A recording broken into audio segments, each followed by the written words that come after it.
Selamat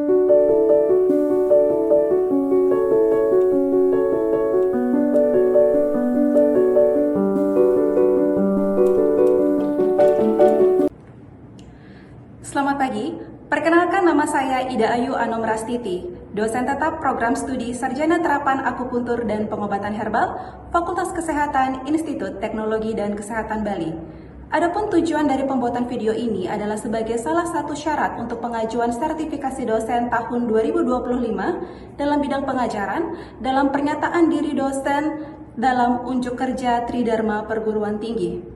Sebagai dosen, salah satu mata kuliah yang saya ampu adalah mata kuliah dasar ilmu neuroakupuntur, di mana mata kuliah ini sesuai dengan bidang keilmuan saya dan juga menunjang visi keilmuan prodi, di mana visi keilmuan prodi adalah unggul dalam akupuntur neurologi. Berikut pemaparan singkat terkait mata kuliah dasar ilmu neuroakupuntur.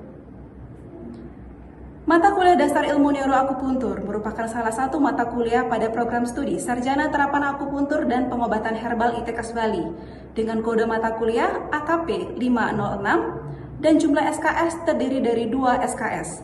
Adapun mata kuliah prasyarat dari mata kuliah ini adalah dasar akupuntur dan korelasi anatomi fisiologi akupuntur. Mata kuliah dasar ilmu neuroakupuntur membantu mahasiswa mempelajari konsep akupuntur neurologi, dasar anatomi sistem neuro, mekanisme neurofisiologi terapi akupuntur, serta penata laksanaan terapi akupuntur pada berbagai kondisi kesehatan pasien yang berkaitan dengan neurologi. Adapun CPMK dari mata kuliah dasar ilmu neuroakupuntur meliputi 1. Mampu memahami konsep dasar neuroakupuntur dan ilmu neurologi untuk peningkatan mutu pada bidang keahliannya dalam pelayanan akupuntur. 2. Mampu berpikir kritis, logis, dan cekatan dalam mempelajari dasar ilmu neuroakupuntur untuk meningkatkan mutu dan standar kompetensi. 3. Mampu mengaplikasikan neuroakupuntur dalam penata laksanaan akupuntur kepada individu, keluarga, kelompok khusus, dan masyarakat, baik sehat, sakit, dengan memperhatikan aspek bio, psiko, sosial, kultural, dan spiritual yang menjamin keselamatan pasien sesuai standar penata laksanaan akupuntur dan berdasarkan perencanaan terapi akupuntur yang telah tersedia. 4. Mampu memilih dan menggunakan peralatan untuk memberikan penata laksanaan akupuntur sesuai dengan standar. Adapun sub CPMK dari mata kuliah dasar ilmu neuroakupuntur meliputi 1. Mampu menjelaskan konsep dasar neuroakupuntur. 2. Mampu menjelaskan konsep dasar anatomi neuro. 3. Mampu menjelaskan konsep neurofisiologi pada akupuntur. 4. Mampu mengimplementasikan teknik, prinsip, dan prosedur pemberian penata laksanaan akupuntur secara holistik pada kasus-kasus sistem neuro, mulai dari pengkajian hingga evaluasi sesuai prosedur yang berlaku. 5. Mampu menerapkan pemikiran yang kritis, tepat, serta logis dalam menentukan penata laksanaan akupuntur dan penggunaan titik neuropuncture yang tepat pada kasus-kasus neuro. 6. Mahasiswa mampu menerapkan konsep evidence-based practice pada gangguan sistem neuro. Adapun bentuk dan metode pembelajarannya meliputi pembelajaran dilaksanakan secara luring, bentuk pembelajaran adalah kuliah, responsi, seminar. Metode pembelajaran adalah self-directed learning, collaborative learning, problem-based learning, dan small group discussion. Untuk penugasan yaitu pembuatan makalah konsep dasar akupuntur neurologi. Untuk evaluasi pembelajaran terdiri dari 2, yang pertama untuk komponen aktivitas partisipatif sebesar 25%, dan untuk komponen kognitif atau pengetahuan terbagi menjadi beberapa bagian. Yang pertama tugas 20%, kuis 15%, ujian tengah semester 20%, dan ujian akhir semester 20%. Untuk pustaka yang digunakan, salah satu pustaka yang digunakan dalam mata kuliah ini adalah penelitian saya yang berjudul The Effect of Acupuncture Therapy on the Concentration Level of Health Student dan beberapa pustaka pendukung lainnya. Baiklah, sekian deskripsi tentang mata kuliah dasar ilmu neuroakupuntur. Berikut adalah cuplikan dari pengajaran mata kuliah dasar ilmu neuroakupuntur di kelas. Selamat pagi adik-adik semua.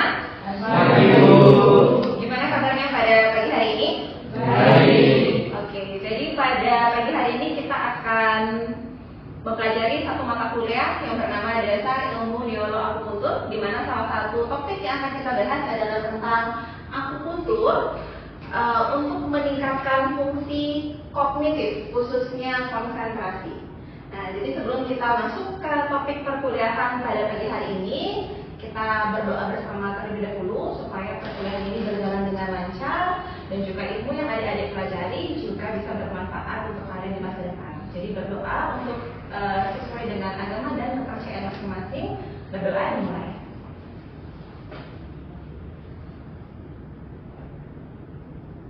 Berdoa selesai. Oke. Sekarang saya ingin mendata dulu kehadiran adik-adik. Jadi bagi yang namanya saya sebut, silakan angkat tangan. Ya. Yang pertama, David Gusti Ananda, Komang Anggarini, Lastika Sari. Terima kasih. Jadi seluruh mahasiswa telah hadir pada pagi hari ini. Jadi terima kasih kalian sudah hadir komplit dan juga sudah sangat bersemangat untuk ikut mata kuliah pada pagi hari ini. Jadi untuk mata kuliah Dasar Ilmu Neuroakupuntur ini, setiap mata kuliah itu memiliki yang namanya capaian pembelajaran mata kuliah atau CPMK. Jadi diharapkan setelah kalian selesai mendapatkan mata kuliah ini, kalian memiliki kemampuan. Yang pertama, kalian mampu memahami konsep dasar neuroakupuntur dan ilmu neurologi untuk peningkatan mutu pada bidang keahliannya dalam pelayanan akupuntur. Yang kedua, diharapkan kalian mampu untuk berpikir kritis, logis, dan juga cekatan dalam mempelajari dasar ilmu neuroakupuntur untuk meningkatkan mutu dan standar kompetensi. Jadi harapan kita adalah ketika kalian lulus menjadi akupuntur terapis, kalian harus bisa bekerja dengan cekatan, mampu berpikir logis, terutama menganalisa permasalahan. Kita akan mengetahui apa itu sub CPMK dari mata kuliah ini. Yang pertama, kalian diharapkan mampu menjelaskan konsep dasar neuroakupuntur, lalu mampu menjelaskan konsep dasar anatomi neuro. Yang ketiga adalah mampu menjelaskan konsep neurofisiologi pada akupuntur. Berikutnya mampu mengimplementasikan teknik, prinsip, dan prosedur pemberian penata laksanaan akupuntur secara holistik pada kasus-kasus sistem neuro, mulai dari pengkajian hingga evaluasi sesuai dengan kegiatan pembelajaran. Yang pertama itu tadi kita sudah dikumpulkan, kita sudah mengetahui apa saja CPMK dan juga sub CPMK-nya. Berikutnya adalah review materi sebelumnya. Jadi sebelumnya kita juga sudah belajar tentang anatomi fisiologi sistem saraf. Nanti saya akan review sedikit tentang materinya. Setelah itu kita akan masuk ke penyampaian materi utama. Setelah penyampaian materi akan ada post test. Jadi nanti harap disimak baik-baik apa yang saya sampaikan karena akan ada beberapa pertanyaan yang nanti saya akan tanyakan kepada adik-adik. Dan yang terakhir adalah penutup. Jadi nanti kita akan mencari apa kesimpulan dari materi yang kita bahas pada pagi hari ini. Oke, untuk berikutnya saya ingin mereview materi sebelumnya. Jadi sebelumnya kita sudah belajar tentang anatomi fisiologi sistem saraf. Kalau kalian lihat di sini, ini adalah sistem saraf dari manusia. Jadi kalian bisa lihat di situ ada sistem saraf pusat atau central nervous system, dan ada juga sistem saraf tepi atau peripheral nervous system. Untuk mengetahui kalian itu masih ingat atau tidak dengan materi sebelumnya, saya punya pertanyaan. Ada yang bisa membantu menjelaskan apakah itu definisi dari sistem saraf dan apakah fungsinya? Silakan. Oke, Mario silakan. Perkenalkan, nama saya Mario. Saya akan mencoba mereview materi untuk sebelumnya. Jadi, apa itu sistem saraf? Sistem saraf adalah jaringan kompleks yang terdiri dari sel-sel saraf atau neuron yang berfungsi menerima, memproses, dan mengirimkan informasi ke seluruh tubuh. Fungsinya meliputi mengendalikan gerakan, mengatur fungsi organ, memproses sensi, dan memfasilitasi pemikiran dan emosi. Oke, tepat sekali. Jadi sistem saraf itu adalah pusat koordinasi dari tubuh manusia. Jadi tanpa sistem saraf, maka organ dalam tubuh kalian, otot kalian itu tidak akan bisa berfungsi dengan baik. Jadi tepat sekali apa yang tadi disampaikan oleh kalian. Berikutnya, seperti kita ketahui bahwa tadi kan saya sudah jelaskan ada sistem saraf pusat, ada juga sistem saraf tepi. Ada yang bisa menjawab apa saja bagian dari sistem saraf pusat? Saya Bu. Silakan itu. Baik Bu, perkenalkan nama saya Ketua Yende. Saya akan menjawab bagian utama dari sistem saraf pusat. Sistem saraf pusat terdiri dari otak dan susun tulang belakang. Otak berfungsi sebagai pusat komando yang mengendalikan sebagai fungsi tubuh. Sedangkan susun tulang belakang berfungsi sebagai jalur komunikasi antara otak ke seluruh tubuh. Oke, tepat sekali. Jadi untuk sistem saraf pusat kita ada otak, ada juga sumsum tulang belakang. Oke, jadi saya anggap kalian sudah memahami tentang materi yang telah kita pelajari sebelumnya. Sekarang kita akan masuk ke materi inti dari perkuliahan pada pagi hari ini. Untuk bahan kajiannya, pertama kita akan belajar apa itu fungsi kognitif, khususnya konsentrasi. Yang kedua, kita akan belajar tentang tinjauan anatomi, fisiologi dari sistem saraf dan fungsi kognitif. Dan yang ketiga, kita akan belajar apa titik akupuntur yang bisa meningkatkan konsentrasi. Kita mulai pembahasan yang pertama. Jadi fungsi kognitif, khususnya di sini konsentrasi. Jadi fungsi kognitif itu adalah kemampuan otak kita untuk memproses berbagai macam informasi. Jadi apa saja, mencakup perhatian atau konsentrasi, mencakup memori atau daya ingat, ada juga bahasa, pemecahan masalah, perencanaan, dan pengambilan keputusan. Jadi kesimpulannya, apapun yang kalian lakukan dalam kehidupan kalian, dalam kegiatan kalian sehari-hari, otak kalian itu selalu bekerja. Entah itu memperhatikan sesuatu, entah itu mengingat sesuatu, bahkan ketika kalian belajar bahasa pun, otak kalian juga bekerja. Jadi sangat penting ya untuk menjaga kesehatan otak, karena ini adalah pusat koordinasi dari tubuh kalian. Berikutnya kita akan belajar tentang tinjauan anatomi dan fisiologi dari sistem saraf beserta fungsi kognitifnya. Kita tahu bahwa otak kita adalah pusat fungsi kognitif. Salah satunya adalah kalau kita ingin meningkatkan konsentrasi, maka kita harus meningkatkan kemampuan otak kita untuk fokus pada suatu hal. Sekarang kita akan belajar bagian otak mana saja yang terlibat dalam fungsi konsentrasi. Yang pertama itu ada yang disebut dengan bagian otak korteks prefrontal. Jadi kalau dilihat yang berwarna biru, itu adalah bagian otak paling depan. Jadi bagian otak ini dia terletak paling depan dan dia adalah bagian yang berperan dalam perencanaan, perhatian, pengambilan keputusan, dan kontrol impuls. Jadi ketika kalian sedang memproses suatu informasi yang rumit, maka yang paling berat bekerja adalah bagian prefrontal cortex. Berikutnya, bagian yang kedua adalah hippocampus. Hippocampus ini bagian otak yang berwarna kuning. Kalau bisa kalian lihat gambar, itu adalah hippocampus. Dan di sini, hippocampus fungsinya adalah untuk membentuk memori jangka panjang. Jadi kalau kalian mampu mengingat suatu hal dalam jangka waktu lama, hitungan bulan sampai tahun, nah itu berarti perannya adalah si hippocampus. Jadi di sini hippocampus bersama dengan korteks prefrontal dia bekerja sama untuk mempertahankan suatu informasi. Apa yang terjadi ketika misalnya kalian sedang berada dalam konsentrasi penuh? Yang pertama, terjadi peningkatan aliran darah ke otak. Yang kedua, ada aktivitas gelombang otak yang dominan yang disebut beta. Yang ketiga, terjadi keseimbangan antara kerja saraf simpatis dan juga saraf parasimpatis. Nah, berikutnya kita akan masuk ke intinya. Apakah titik akupuntur yang bisa kita gunakan untuk meningkatkan konsentrasi? Oke, jadi pertama kita harus tahu dulu konsep dasar akupuntur dalam meningkatkan fungsi kognitif itu apa. Dalam traditional Chinese medicine ada 3 organ yang berperan penting untuk meningkatkan fungsi kognitif kalian, khususnya konsentrasi.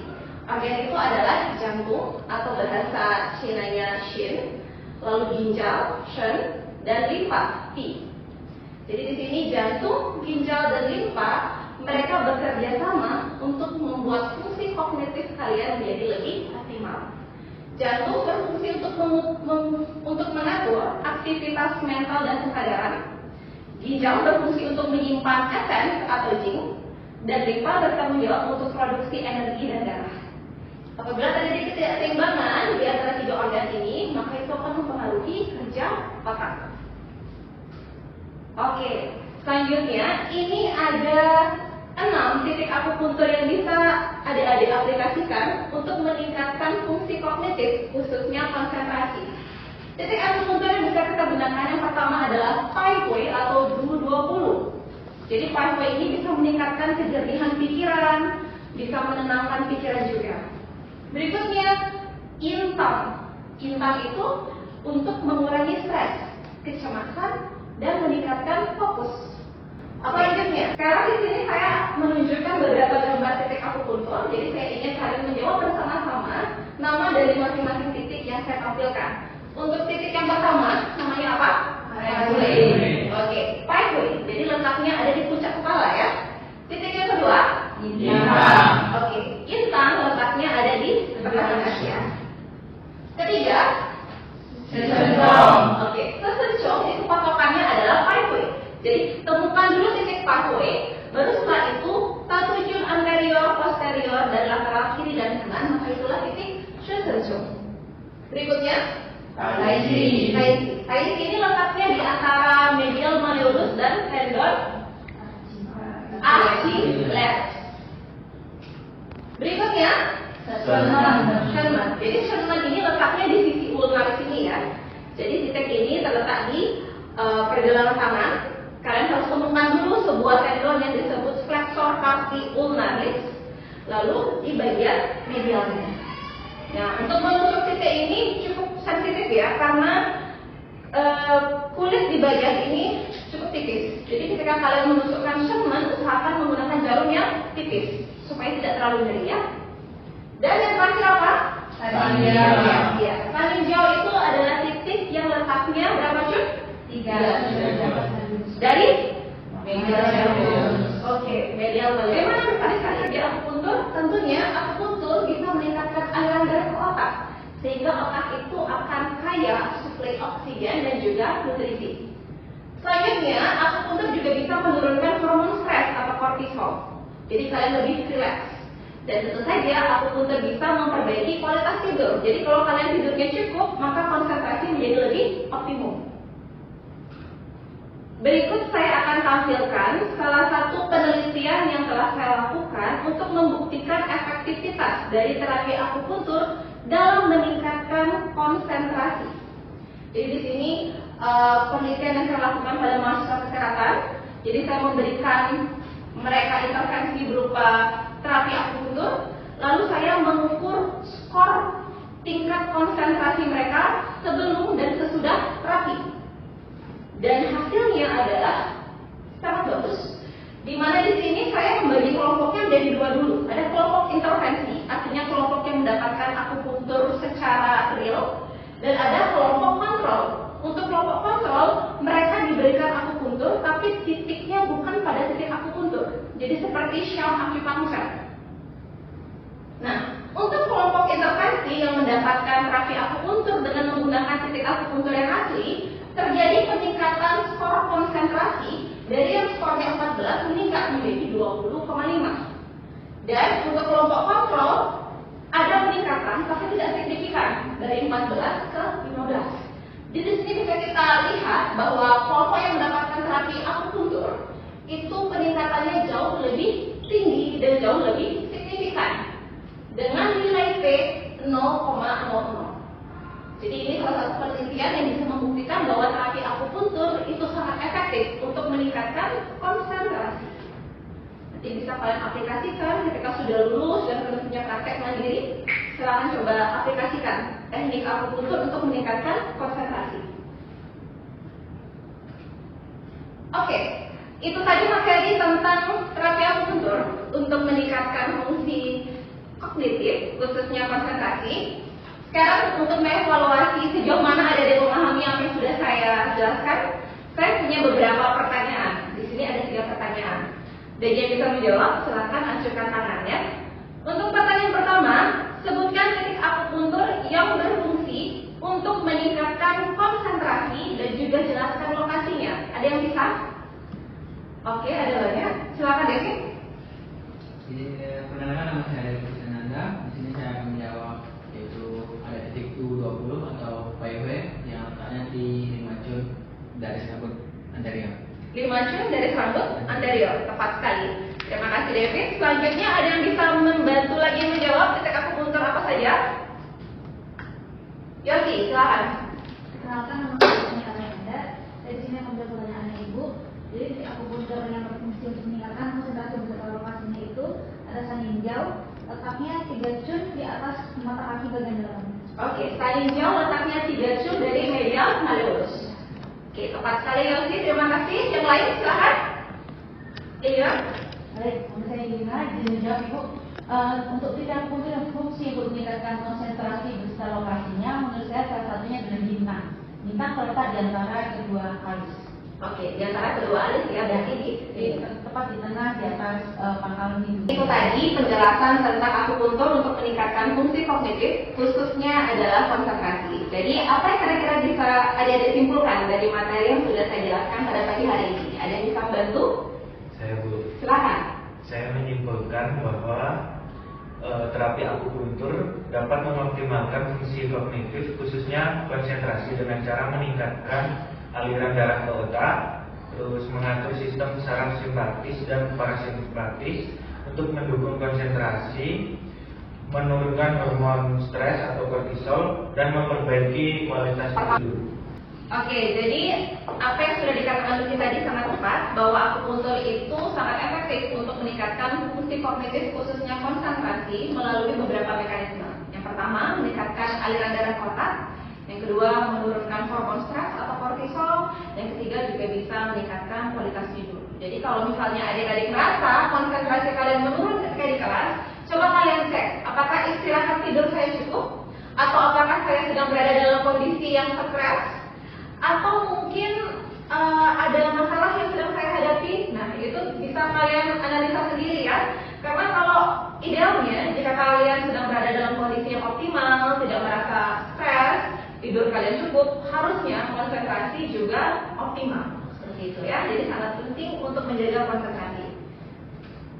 Nah, adik-adik, untuk pertemuan berikutnya kita akan membahas beberapa materi. Yang pertama, kita akan membahas tentang praktik pemberian terapi akupuntur pada kasus penurunan fungsi kognitif atau konsentrasi. Jadi tadi saya sudah jelaskan ke adik-adik, ada sekitar 6 titik akupuntur yang bisa digunakan. Jadi minggu depan kita akan mulai mempraktikkannya di laboratorium ya. Lalu juga kita akan belajar tentang bagaimana evaluasi pasca pemberian terapi akupuntur pada kasus penurunan fungsi kognitif khususnya konsentrasi. Dan terakhir kita akan belajar bagaimana cara memberikan KIE, bagaimana cara memberikan konseling edukasi kepada pasien, khususnya pasien yang mengalami penurunan fungsi kognitif atau konsentrasi. Dan sebelum saya tutup pertemuan pada pagi hari ini, apakah ada adik-adik yang ingin bertanya? Silakan Hendra. Saya mau bertanya Bu, pada saat seseorang sedang dalam keadaan rileks, gelombang otak jenis apa yang biasanya dominan? Oke, terima kasih. Pertanyaannya sangat bagus ya. Jadi seperti yang kita ketahui, otak manusia itu memiliki 4 gelombang ya.